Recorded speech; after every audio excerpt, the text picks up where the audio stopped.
oriento no processo de elaboração do alimento a usar uma panela que não tenha alumínio, por exemplo. Ah, Então, a questão da alergia, a gente tem a janela imunológica, mas isso a gente avalia de forma individual, uhum. não é? Então, o camarão, o caranguejo, a gente vai avaliando essa fase individual do bebê para orientar em que momento a gente vai Introduzir. ofertar e E introduzir. vamos falar do Pará, né? E o açaí? Em que momento que essa Ai, gente, criança é mais pode? esperado. O pai Ah, já chega não e diz é? assim: olha, quando é que eu posso dar o açaí pro meu É, bebê? isso. Eu normalmente oferto por volta de 7 meses. Carla, por que com 7 meses?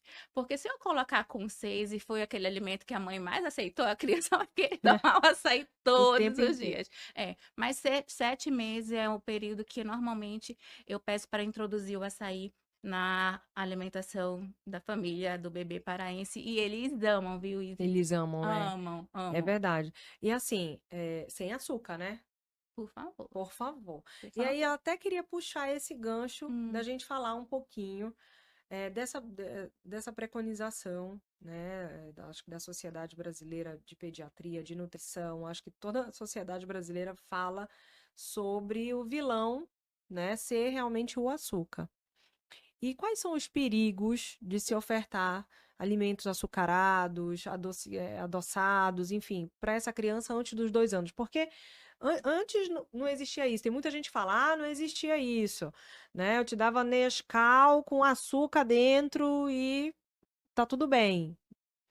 E hoje Será que em tá tudo dia, bem? pois é, Será que não é a será, né? geração que precisa fazer cirurgia Né? bariátrica? Você tá na maior fase, maior É, índice de obesidade, isso. Será que não é a né? fase, não é uma geração que tá aí aumento de doenças crônicas como diabetes, hipertensão? Hipertensão, cardiológicas, Sim, né? É né? Então verdade. a gente está na fase de programação metabólica Sim. e a gente sabe que quando a mãe engravida, ela recebe o gene a criança recebe o gene tanto da mãe quanto do pai de 3 gerações. Uhum. E aí nesse gene a gente tem a questão de doenças crônicas, a gente tem obesidade, e o Ministério da Saúde fala, olha, não é para ofertar o açúcar até 2 anos, porque eu posso disparar esses genes, eu estou na fase de programação metabólica. Então, quando a gente tem esse contato, a gente aumenta o risco dessas doenças, obesidade, doença, o diabetes, por exemplo, doenças crônicas, diabetes, hipertensão, doenças cardiológicas. Então, por Uhum. isso que não é recomendado nenhum açúcar, nenhum sal nessa fase.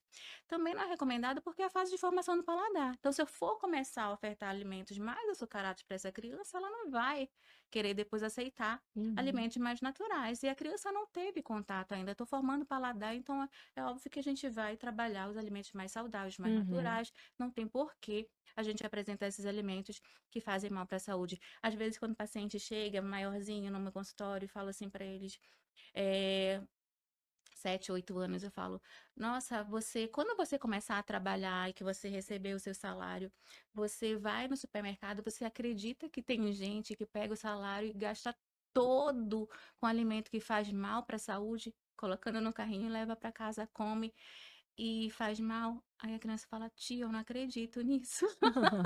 Muito bom, né? Mudando a Mudando, mentalidade, né? trabalhando mais um É. pouquinho, né. E aí elas falam: "Olha, pai, não leve aquele alimento porque faz mal, né, eu Uhum. não quero que você adoeça, não quero que você fique doente". Aí a criança já começa a ajudar a família a mudar Que esse bom que hábito. vem essa nova geração, porque atualmente a gente ainda luta com uma geração mais antiga que fala, tadinha, não é possível dar um docinho pra ela, não é É verdade? verdade. É uma frase assim. Olha, eu corria com meus filhos do meu pai, porque meu pai é do doce, né? E eu sou do doce porque meu pai é do doce. Viu, pai? E aí, eu lembro assim que eu tinha que estar de olho, porque senão ele dava um chocolatinho pro João. E do João eu consegui ir até os 2 anos, sem açúcar. Sem o sal, sem açúcar. Agora, a Maria Júlia não. Porque já tinha o João comendo açúcar e já todo mundo já estava meio que relaxado nesse sentido. E quem que tá me dando trabalho na alimentação hoje em dia? É. É ela.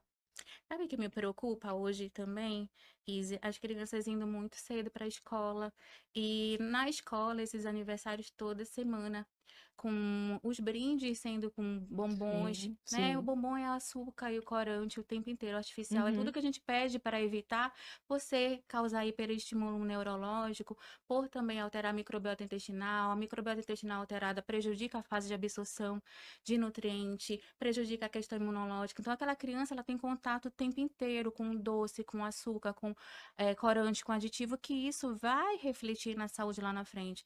Me preocupa ainda mais a criança abaixo de 2 anos, que ela tem, e às vezes está nessa escola, e a escola acaba liberando esses produtos muito açucarados. uhum.